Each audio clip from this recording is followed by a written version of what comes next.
Балаға берілген бірінші тәрбие ата-анасын, туысын, жолдасын сыйлауға үйретуден басталады.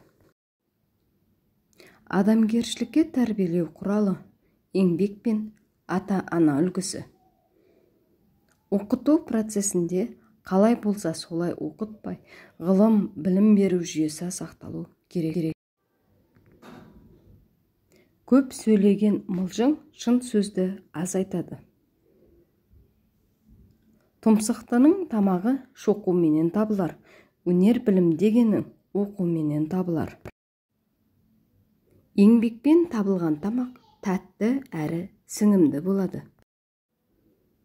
Қашанда бір істе істегіңіз келсе, ол іске әуелі ақылыңызды, одан соң қолыңызды жұмылдырыңыз.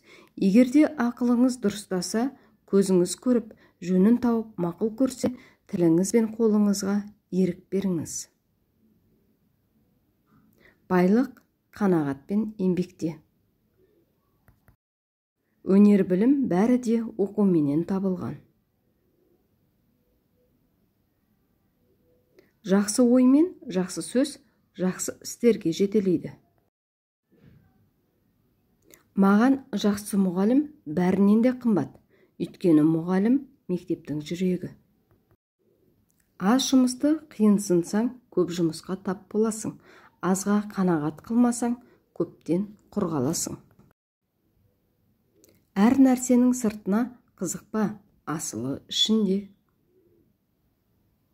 Қазақтың тілі соншалықты мол, ләкин қазақтың тілімен қандай кітап болса да жазуға болады. Қазақ тілі мұншалықты жатық, әм анық болар еді, егерде біздің қазақтар аңғарып, бөтен тіл араластырмастан ілгері бастырып сөйлесе. Егер балалар бірдемені түсінбейтін болса, онда оқытушы оларды кінәлауға тиіс емес. Оларға түсіндіре алмай отырған өзін кінәлауға тиіс. Мен үшін жақсы мұғалім бәрінен де артық, өйткені мұғалім мектептің жүрегі.